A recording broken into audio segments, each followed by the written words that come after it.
No, I watched a couple Really, of his. They're really very good. good. Yeah, yeah, yeah. I Very like him. sensible. Yeah. He's not No, he's not hyper-reactive. confrontational, No, super polemical. no. Right, right. But yet his data is really good. Yeah, yeah. He has one on the iconoclasm controversy that's very Protestant, but not too hard. Oh, It's really oh, good. I'll check It's it the out. most sensible I've heard on the whole Oh, discussion. It's like an oh, hour and a half long, but it's worth watching oh. twice. Good, good. I'll look at it. Uh, Sir, how are you doing?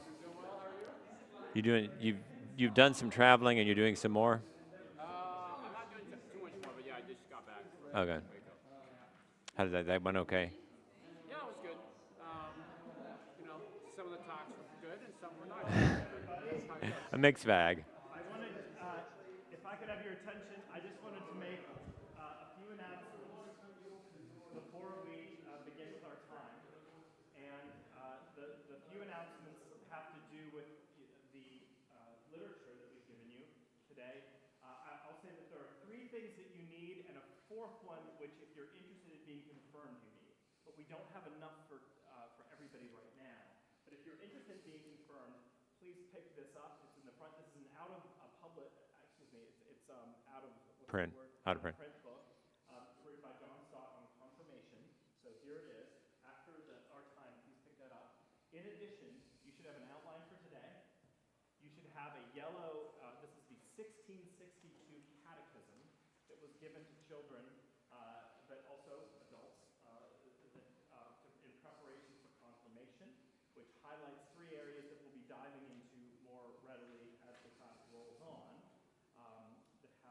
That catechism covers things like, so it's very basic.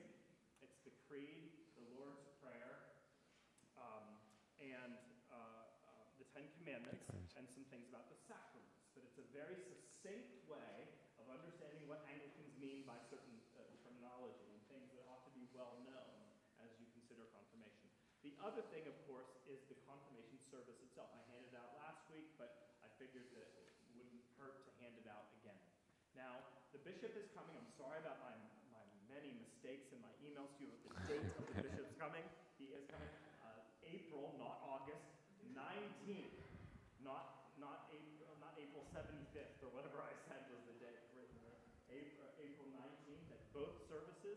I'll need to know from you if you're interested in being confirmed 2 weeks before the bishop arrives. Now, there's no pressure for you to be confirmed, but if you're interested, please let me know. Last but not least, I wanted to introduce our speaker today. Dr. Gillis Harp and his wife Barbara are OG people. They are original generation people who were on our original leadership team from the very beginning and have endured me for a long, long time. 20 years with this parish.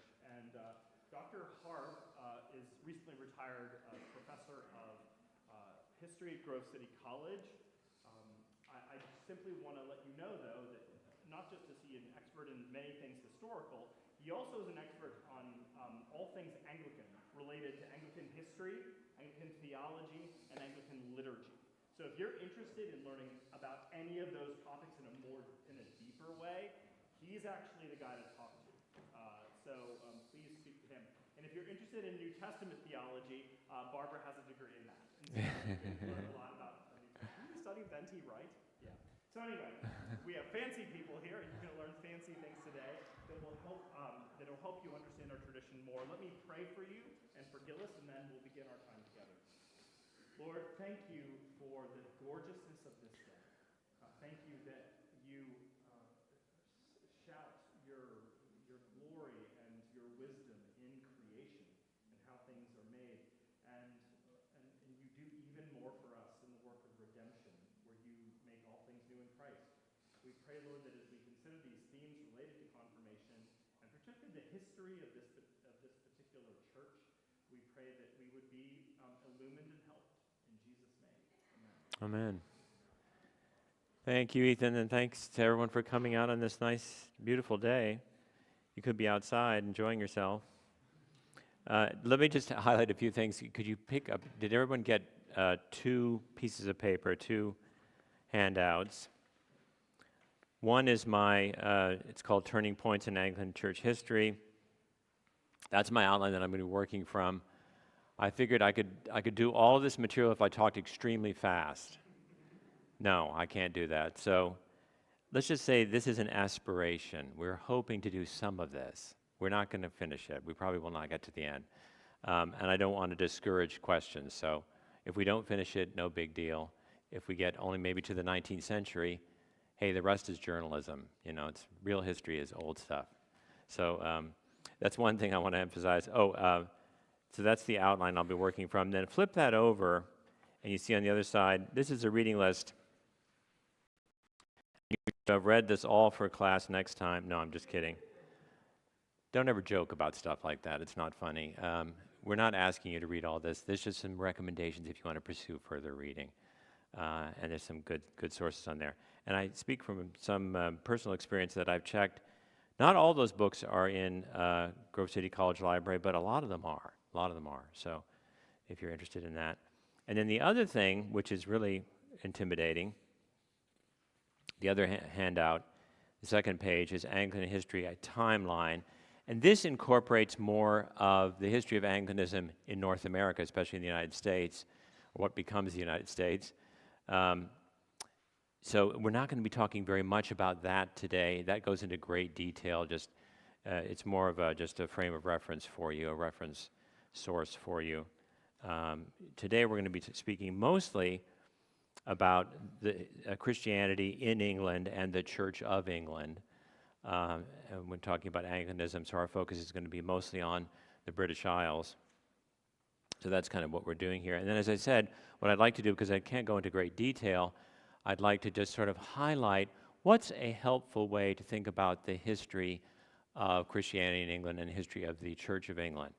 So, and I've divided it up into chronological periods. You can see in the outline here, medieval, 16th century. I'll spend maybe a little more of my time on the 16th century because that's really an important critical turning point, and often Anglicans today are not as familiar with it as they should be. And then we'll go by centuries, 17th, 18th, and 19th centuries. And as it says in the little subtitle there at the top of the page, we're looking at periodic eras of growth, conflict, and renewal. And bad stuff happened and good stuff happened. Kind of in sort of a historical cycle, as we'll see as we go along here. So that's what I'm up to. That's my plan.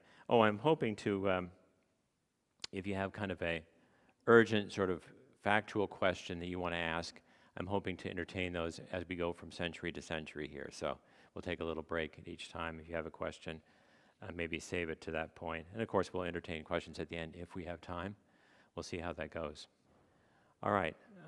Any questions before we get underway? Does that make sense? Sound reasonable? Okay, good. All right. Yeah, now first of all, so how does Christianity arrive in the British Isles? We know that that there must have been some Christians who came with the Romans in the first century. That we're relatively sure of. Of course, there are traditions about an early Christian martyr, St. Alban, traditionally identified as the first Christian martyr who suffered under Roman persecution. We think that person probably existed. Exactly when he existed is not crystal clear. There are large mythical elements associated with it. You know that there are mythical elements associated with it when you look up St. Alban's dates, his martyrdom date for death, a death date, and you get an answer of 304, 254, or 209. Take your choice. So yeah, probably not certain as to precisely when that happened. There are also, of course, stories, and these are almost entirely mythical, of St. Joseph of Arimathea, connected to the Holy Grail legends that have, St. Joseph of Arimathea coming to England. Remember, that is entirely mythical. It's fun to read about them, but don't ever take them seriously as reliable historical documents. Okay, we do know that there were bishops from the British Isles that were sent to a couple of early church councils, the Council of Arles in 314 in France. Apparently, there's a reference to English bishops being sent to that. We think there may have been English bishops at the Council of Nicaea. That's not 100% certain. So in other words, that tells you something, that there were sufficient Christians when the Romans were still occupying England in the 4th century, and there were bishops, so they had some organized church life. Now, does that mean they had a really, beautifully well organized, laid out diocesan and parochial system? No, probably not. But they had bishops. That's kind of interesting. Now, some important things happen around the 4th century, 4th and early 5th centuries. And let's just highlight a couple of those things, and then we can move on and talk a little bit more about the medieval period. First of all, the Romans withdrawing from England. And what happens in the wake of the Roman departure? So there had been some Romans who definitely had become Christians. Obviously, there was some church life existing in England at that time. What happens after the Romans withdraw? Well, after the Romans withdraw, things do not go well for Christians who remain for a variety of reasons. One is there's an invasion of pagans, pagan tribes. These are the Angles, the Saxons, and the Jutes, who come from northern Germany and what is today Denmark and other places there in the north. And they are almost entirely pagan. So those Christians that were in, those Britons who were Christians during the Roman period, they are pushed to the margins of England. So they're pushed to Scotland in the north, Wales in the west, or to some extent Cornwall in the southwest. And of course, some of them make their way over to Ireland. So these mostly Celtic Christians are pushed to the extremities of England. And that doesn't mean, however, that the Celts don't end up having an important mission in England and elsewhere in Ireland. In fact, of course, the most famous Irish missionary of the period we're talking about now, so roughly 4th, 5th centuries of that period, is St. Patrick. Remember, he was English. He ends up being an important missionary to Ireland, arguably the most important. What do we know about the Celtic Church? There have been a lot of things written about the Celtic Church. I've learned to be a little bit skeptical of them because the fact of the matter is we don't know that much about the Celtic Church. We don't have a lot of written records about them. We know that their system of organization was a little bit different. They tended to have like either monastic communities rather than a parochial system, and they had missionaries that they sent out like St. Patrick. But beyond that, we don't know a lot. They were rather isolated, and this proves to be important, as we'll see. The Celtic Church became rather isolated from Roman Catholic, what we would call Roman Catholic or the medieval Western Church, and especially from papal authority, just because of their physical isolation, right? So they're not closely connected to what's going on in Rome. And remember, if we're talking about 4th, 5th, 6th centuries, this is a time when Catholics in the West are developing their ideas about papal supremacy and the notion of the Pope not just being a first among equals, but having what's called a universal jurisdiction, right? So that's happening at a time when they're kind of disconnected from Rome, and so they're kind of out in the cold in terms of those developments. They're not up to speed on those developments. Okay. Another important turning point after the Roman departure. So we've got the arrival of the pagan Angles, Saxons, and Jutes, who, by the way, destroy a lot of Christian churches. Not that there are a lot of terrific, spectacular Celtic church buildings. There aren't. They're kind of shacks. But they destroy those, many of them, and push those folks to the kind of extremities of the British Isles. Another important development, this is arguably the most important for our purposes here, is the arrival of a missionary. This is Augustine of Canterbury in 597. Now, Augustine of Canterbury, remember, don't get him confused with the other arguably more important Augustine, certainly more important theologically, and that is Augustine of Hippo, right? So this is not the North African bishop. This is Augustine of Canterbury. He arrives in 597. He's sent by Pope Gregory the Great to England to convert the pagan Anglo-Saxons. So he's starting this in the southwest, if you know where Kent is. I wish we had a screen here and I could show you a map where Canterbury is today in Kent. That's where his little base of operation is initially. He arrives there. At the same time he's arriving there, by the way, some of those Celtic missionaries from Ireland and elsewhere and from Scotland are coming down into the northern parts of England. So you kind of have a two-pronged missionary assault, if you will, happening at that time. Okay, so Pope Gregory the Great, he sends Augustine. He ends up arriving at Canterbury. That's why Canterbury Cathedral is where it is today. Actually, probably originally the site of a pagan temple under the Romans. And he seeks to convert the Anglo-Saxons, who, as I said, were pagans. He has a little bit of an advantage with the King of Kent. Remember, there's not a unified English kingdom. We have what's called the Heptarchy eventually, which is a series of little kingdoms. Kent is one of them. He has a little bit of advantage with the King of Kent because the King of Kent's wife is a Frank, and she's already a Christian. She's already been converted to Christianity. So you could say he has a little bit of an inside track with a friendly queen. All right, and there are other things I'm editing here a lot, just giving you a broad, quick overview of this kind of the Christianization of the British Isles. Yeah, one of those figures from the Celtic Church that travels south from Iona is St. Aidan. So the Celtic and Roman Christians end up actually confronting each other, and there's a bit of a conflict, or at least a tension there, because, as I said, the Celtic Church had been kind of out of it. They'd been out in the wilds of Ireland and elsewhere, and they hadn't been brought up to speed on papal claims to authority and so on. And also different practices had emerged in the Celtic Church that were practices that were different from those that were more under papal authority.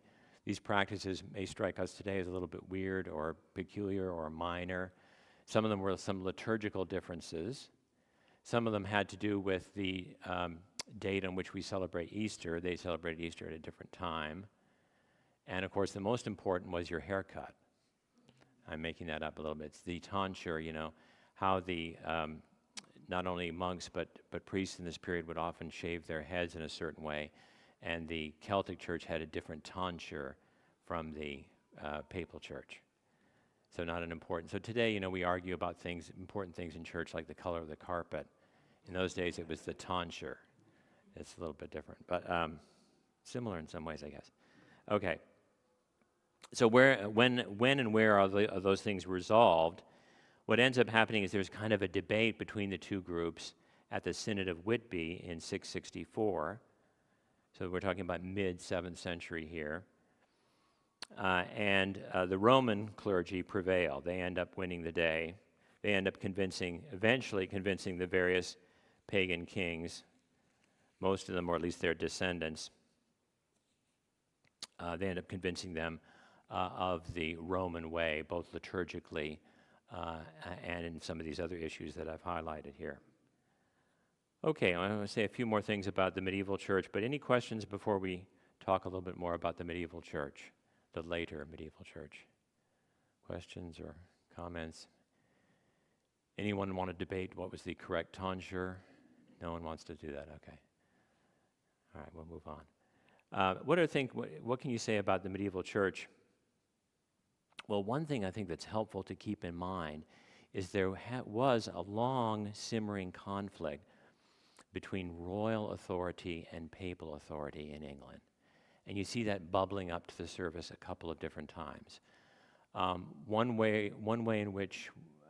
example of there being greater papal authority being kind of asserted over the church in England happens when the Normans invade in 1066. And the Normans, basically draw the English church into a closer relationship with the continent. One historian once described the Norman invasion as Brexit in reverse. That's not a bad way to think about it. Brexit in reverse. It had a much closer relationship therefore, between the church and the way things were developing in the English church and what was happening on the continent. And the Normans did something else that was cool, although depends on what your architectural tastes are like. They built a lot of castles, a lot of scary big castles to sort of assert their authority, to make a not so subtle statement about who was in charge. They also built a lot of churches, and unfortunately they tore down a lot of really interesting Anglo-Saxon churches, but they built a lot of beautiful Norman churches, or Romanesque. That was the style that they were constructed in. So that's one example you can see of a greater assertion of papal authority, not maybe so self-consciously and intentionally, but through the Normans and what happens in the wake of the Norman conquest in 1066. The other one is Henry II and Thomas Becket. That's on your little outline there. And that's very complicated. I don't have time to go into it in detail. Just highlight a couple things quickly for you here. That's essentially, it's a fascinating story in terms of the later history of that tension between crown and pope. But it's also a fascinating human story. These are two individuals who had become actually quite close friends. That is King Henry II and Thomas Becket. They were actually hunting and drinking buddies, emphasis on the drinking part. That was kind of a close friendship, but the friendship is destroyed when Henry appoints Thomas Archbishop of Canterbury. What Henry's trying to do legally in England is he's trying to assert the authority of royal courts over church courts, over ecclesiastical courts. And he's hoping that by putting his good buddy and friend into the Archbishopric of Canterbury, he's hoping that he's going to, rule his way. He's going to go his way and not side with the Pope. Wrong. Didn't work out well for Henry in that regard. And then you may know the story. It's a sad story of Henry making some loose comments and having his allies, who are powerful knights, conclude that one of the best ways they could get into the king's good graces would be to kill Thomas of Becket, and they do so. He's martyred in 1170. And of course, Henry has to do penance for that when it comes out that he may have had a hand in it. It doesn't really resolve that tension. It very temporarily resolves some of the issues between the assertion of royal courts over ecclesiastical courts in England, but certainly not in a permanent, long-lasting way. But that's just an example of that tension, of that conflict. Okay, and there's much more we could say about the medieval church.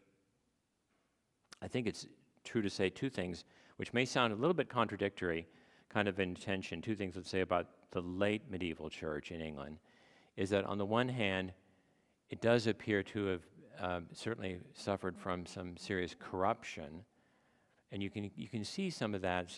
The church was corrupt, both doctrinally and in terms of church discipline. You can see some of that if you read, Chaucer's Canterbury Tales, the way that clergy, or especially the way that monks are treated, not always not always providing a very flattering portrait. So that you can see that there's some popular resentment, especially over very worldly, affluent monasteries and monastic orders. So you can see some of that tension there. But at the same time, there's also a lot of popular support for the church in England.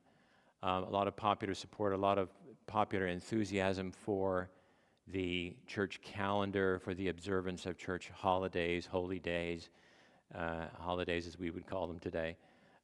So you have to see both sides of the coin, that there's some popular support for the medieval church, but at the same time, there are critics of some of the corruption within the medieval church. Okay.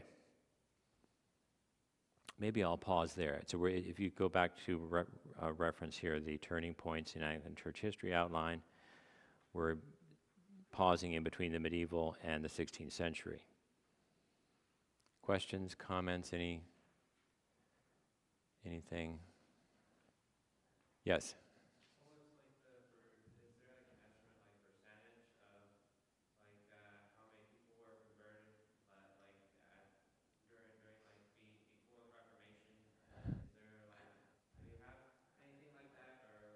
It's a fascinating question.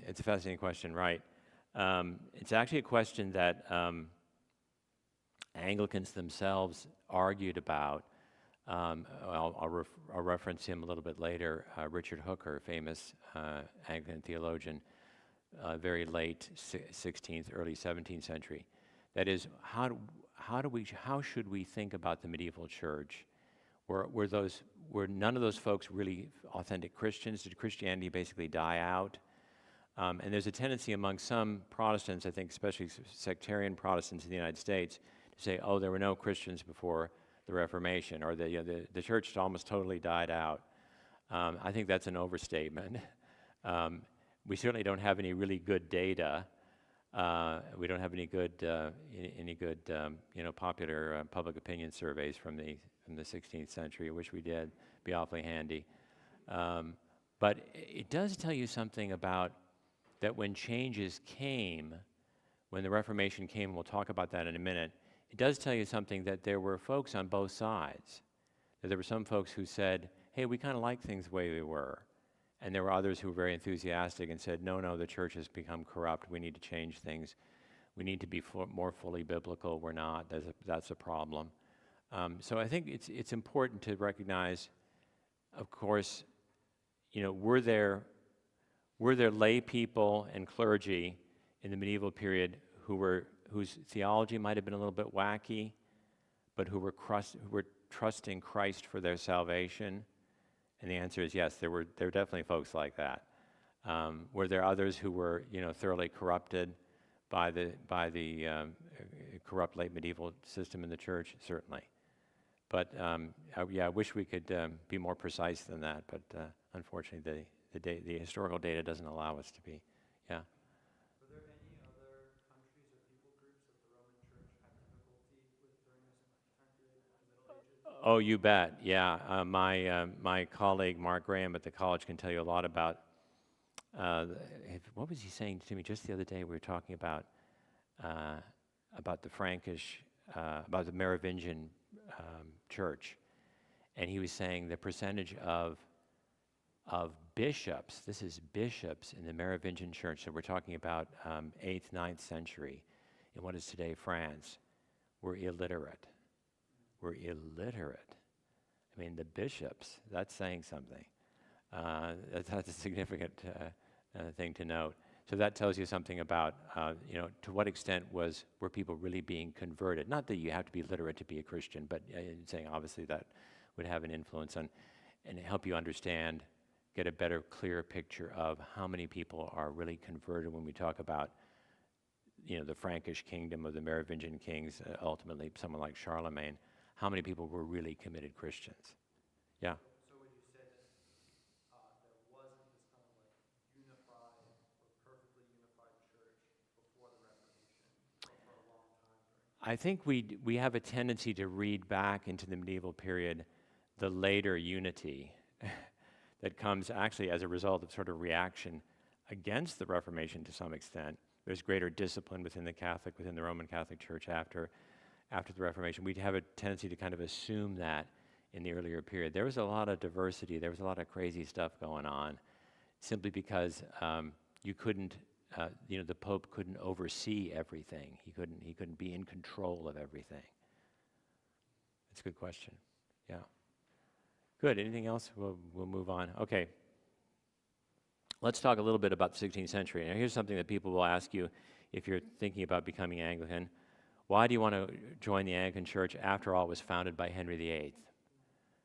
To which you'll scream and pull your hair out and say, please sit down, I need to explain something to you.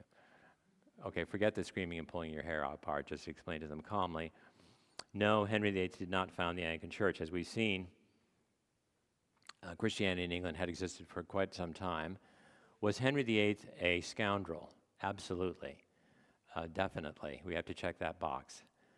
But as it turns out, Henry VIII's, what was called at the time the King's Affair, Henry VIII attempting to get rid of his first wife, which was not a good or nice thing to do, let's be clear about that, opens the door for the Reformation in England. Now, Henry himself dies very much a medieval Catholic, but he opens the door. His separation from papal authority kind of cracks the door open and allows the Reformation and Reformation influences to come into the church. Okay, so the first thing we want to say is, Henry VIII did not found the Anglican Church. All right, the late medieval church badly needed reform in its doctrine and in its discipline. And we should emphasize the fact that today, Roman Catholic scholars, many Roman Catholic scholars out there will say that's absolutely true. There were serious problems. In fact, there are a couple of really good biographies of Luther now that are written by Catholics, Catholic historians, who say Luther was right about his assessment of the problems in the church. The actions that he took in other respects we don't agree with, but his diagnosis was not entirely incorrect, and so we should make note of that. Yeah, the late medieval church had its problems, and some of them were serious. But as I said, the king's affair, Henry's desire for a male heir leads to him to ask for a divorce. The Pope refuses to grant the divorce. What's the motive behind the Pope's decision? Most historians agree that it was not ethical or biblical. It wasn't saying you shouldn't divorce your wife just because she's not giving you a son. But instead, it was for political reasons. The Pope was very concerned not to alienate the Spanish, you see, because Catherine of Aragon was a Spanish princess. All right, so it had more to do with European politics than it had to do with some ethical objections. Okay, so Henry's desire for a male heir, remember that Catherine had only given him a daughter. We'll talk more about the daughter in a minute. She proves to be very important down the road. Henry's desire for a male heir leads him to ask for a divorce. The Pope refuses, as I said, for political reasons. And Henry decides, for that reason and for a bunch of other reasons, kind of bubbling up that had been bubbling away for some time, Henry decides to repudiate papal authority and make himself, quote, supreme head of the Church of England in 1534. What's notable about this is, supreme head of the Church of England in earth, in other words, the physical church. He wasn't pretending to be Jesus, though Henry did have a lofty view of himself, certainly. But what's notable about this is that Parliament pretty much goes along with it. And so does the English church. There aren't a lot of objections to it because there'd been a lot of conflict, there'd been a lot of tension between papal authority and English authority going back centuries. So that's worth noting, that there wasn't a lot of opposition to this initially. So Parliament passes a number of statutes between 1534 and 1537 that affects the separation from, repudiates papal authority in England. Now, in the process of all of this, Henry decides to appoint a new Archbishop of Canterbury, and he chooses for this person a scholar who's been very influenced, as it turns out, by the Reformation. This is Thomas Cranmer. And Cranmer's the one who comes up with the idea of, well, I think we can kind of do an end run around the Pope to obtain this divorce. We can just ask a bunch of scholars at the various European universities what their take is, are you free to divorce this woman or not? And they come up with the right answer, at least the answer that Henry's looking for as the right answer. Okay, now, so the interesting thing is, I said that he kind of cracks the door open, or this opens the door to the influence of European reformers who were committed to the Reformation, the Protestant Reformation. Cranmer had been involved in a little reading group at Cambridge, a circle of people who were reading Luther, and were also reading Erasmus's Greek New Testament, so reading the Greek New Testament in its original language. And that proved to be very formative, very influential. So does that mean that Henry becomes a Protestant? No, he doesn't. He does some things that the Protestants like, under the influence partly of Cranmer and some others. He shuts down most of the monasteries, most of the monastic orders he closes. He closes the monasteries, however, mostly for financial reasons, because he's a Tudor monarch, and Tudor monarchs are always strapped for cash. They want to make lots of wars and do all sorts of aggressive things, and they have no money to do that without going hat in hand to Parliament. They don't like doing that. So the monasteries are kind of a cash cow. So he shuts down the monasteries. Of course, others think that's a good thing because the monastic orders, many of them had become corrupt. in the late medieval church. So there was a bit of both factors at work there. And then also we have to recognize, certainly as Protestants, I'm a committed Protestant, we have to recognize that the church had serious problems at this time, that there were corruptions within the church, but that there was a fair bit of popular support for the church too, and there were people who were still very much committed to the old Catholic ways, and that Henry, when he comes along, as I said, he kind of does 3 steps forward, 2 steps back. So, for example, he for a while encourages the translation of the Bible into English. He wants to make sure that every parish has a Bible available. It's kind of neat. They make sure that the Bible is available, but they chain it to the floor so that people can't just walk off with it, which is I always thought was kind of funny. Not that many people could, of course, read the Bible. Literacy was increasing, but it was still relatively low by modern standards.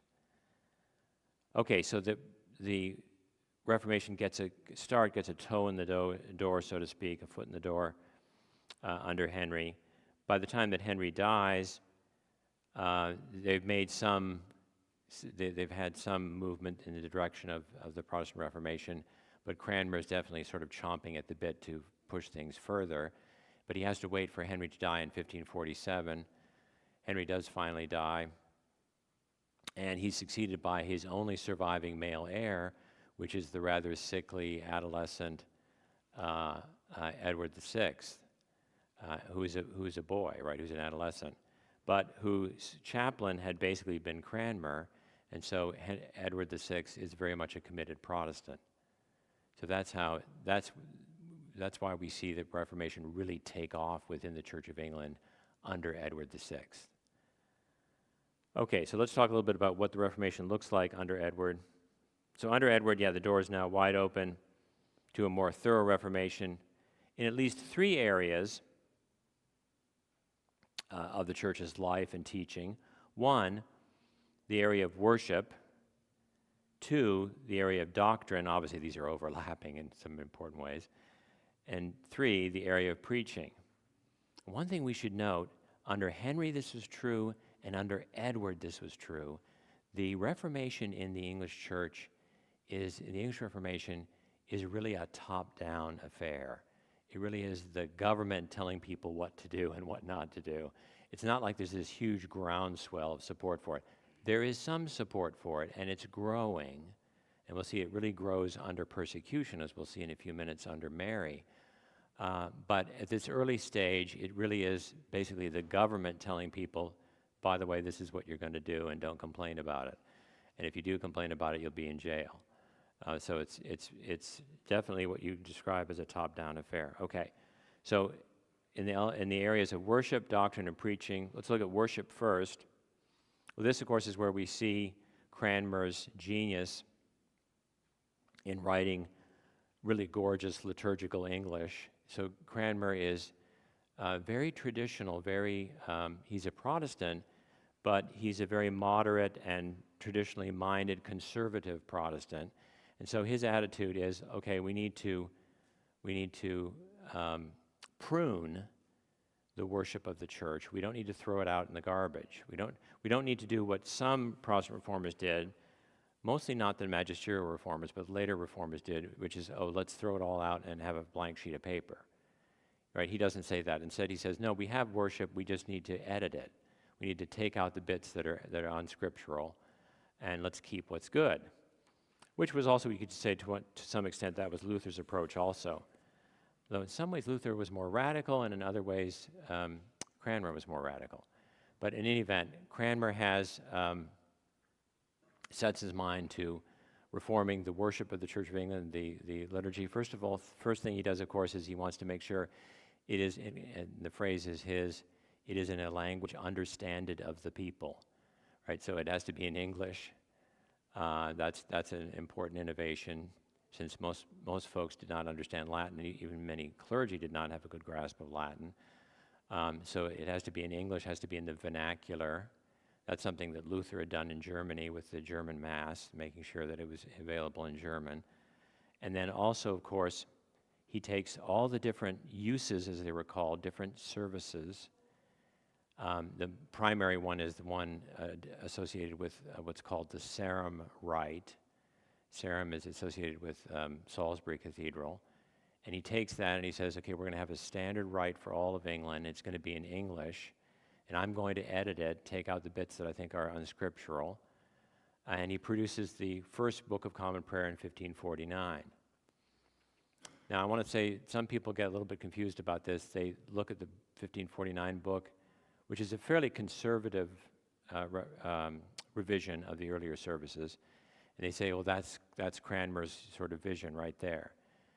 Not really. Cranmer was an incrementalist. Cranmer wanted to do things gradually and slowly, and so this was kind of step one. He took this as, this is my first little baby step, and boy, it's probably going to be controversial, and he was right about that. There were revolts in some places. People didn't want to use it. So he's very much an incrementalist. He very much wants to take slow, certain, easy steps. And he does that with the 1549 book. Eventually, he revises it after consulting some Protestant theologians on the continent, a couple of whom he actually brings to England. This is Martin Bucer of Strasbourg and Peter Vermigli of Italy. And they give him some good advice, and he comes out in 1552 with kind of his final vision of what the prayer book, of what the liturgy of the church, the worship of the church should look like. Okay, so that's Cranmer and the prayer book. So when we talk about the first and the second prayer books, that's what we mean. First prayer book, 1549, second prayer book, 1552. Reason I mentioned 1552 prayer book is that most subsequent prayer books, and especially the sort of the gold standard, which is the 1662 book, look virtually identical to 1552. There's some tiny little minutiae, little tiny differences that only a pedantic liturgical nut like me would maybe recognize. But most of, by and large, it's the same thing,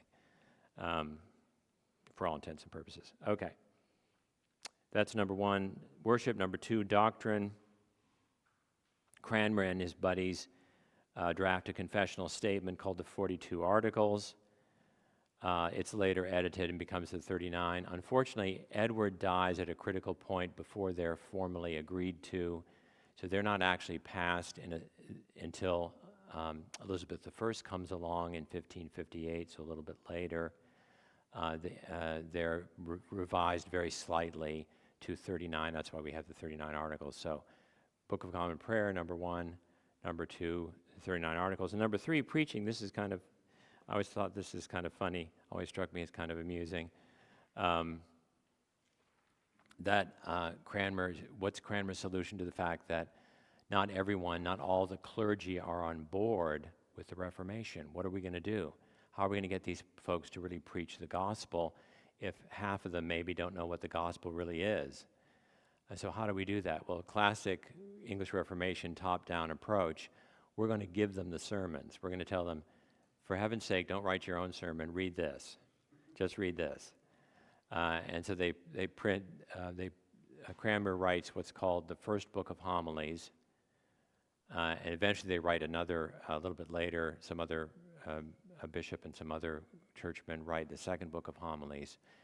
The reason I mention these two books of homilies is that they're part of what are called the formularies of the Anglican Church. So when you talk about the formularies, you refer to the Book of Common Prayer, the 39 Articles, and these two books of homilies. Sometimes people throw in the ordinal, the service that's used to ordain clergy, but that's part of the prayer book, so it's a little bit redundant to say that too. Okay. So those are often referred to as the formularies. All right. What happens to Edward? Edward is never a robust physical specimen. Some accounts I've read, he said he got a cold and he died. I think that's maybe shortening it a little too much. Most head colds are not, fatal, but let's just say he was not in robust health for most of his life. So he dies in 1553. And he's succeeded, by his half-sister Mary. And Mary, of course, has been brought up with a little bit of attitude. some understandable resentment toward what has happened to her, and it's to her mother, right? This is Catherine. And so she wants to turn the clock back. She wants to say, you know, all that stuff about the Reformation, just kidding. We're turning the clock back. We're going to restore papal authority to England. How she does that is very extreme. In fact, her Cardinal Pole, the Roman Catholic official who helps her, says, you know, I think I'd take a more moderate approach to this. And she says, I'm going to ignore you, and I'm going to take a very hardline approach. So she ends up sending a lot of actually common people, and including church leaders, to their death, burning them to death, executing them. So there's a huge number of Protestants sentenced to death, including the English reformers Thomas Cranmer, Nicholas Ridley, and Hugh Latimer. Now remember, she's sticking her neck out in a number of ways because she's doing some unwise things. Number one, probably unwise to target all those Protestants in that way, you know, politically unwise. Also extremely politically unwise to marry a Spaniard. Because remember, there's this rising tide of English nationalism, and the English do not like the Spanish. So in order to be sort of a loyal Englishman, it comes to be assumed you need to be a loyal Protestant. Those two things kind of seem to go together. And so you can imagine how her persecution of Protestants is not only unpopular from a church perspective or theologically, it's also unpopular in terms of just this rising tide of nationalism, English nationalism in England. Okay. Right, that's why she's referred to in subsequent accounts as Bloody Mary. She dies probably of cancer. We're not quite sure what happened to her medically in 1558. And she's succeeded by Elizabeth I. And this is what's often referred to as the Elizabethan settlement. And some historians used to refer to this as kind of the end of the English Reformation. Some historians say, well, no, in some ways it kind of continues even after Elizabeth because it's still contested territory and there's still debate within the church that happens after 1558. And that's true. It's kind of pay your money and take your choice as to where you want to talk about the end of the English Reformation. But when Elizabeth comes to the throne, so she's the daughter, she's next in line of succession. She's the daughter of Anne Boleyn and Henry VIII. And as it turns out, she's been raised by very committed Protestants, actually some Lutheran influence there. And so she's definitely a committed Protestant, and she, in being crowned, takes an oath to preserve the Protestant Reformed character, as it's called, the Protestant Reformed character of the Church of England. So she's a committed Protestant. She is nonetheless, at the same time, she's a more irenic soul. She doesn't like religious polemics. And she wants the church in England to be a big tent. She doesn't want to needlessly alienate people. And so she wants to stake out, and she tries to stake out a fairly moderate position. But she's definitely a committed Protestant. She restores essentially the prayer book of 1552. She gets Parliament to pass the 42, eventually the 39 articles as edited. And so that is kind of, that achieved that doctrinal Reformation that was achieved under Edward VI is kind of cemented in 1558. Okay. We've only gotten as far as the 16th century, but there must be questions, comments, thoughts, protests, recipes, anything you want to get off your chest. Yeah? Is this a two-parter? No. This is a one-parter, sorry. Yes? I think just an interesting passage, Philippians 1:15 through 17, but describes maybe Henry VIII well. It says, "Some indeed preach Christ from envy and rivalry, but others from goodwill. The latter do out of love, knowing that I am put here for the defense of the gospel. The former proclaim Christ out of selfish ambition, not sincerity, but thinking to afflict me in my prison." That's great. I never thought of that in that context, but it really fits, doesn't it? Yeah. Good things come from bad people sometimes, yeah. That's interesting. Yes?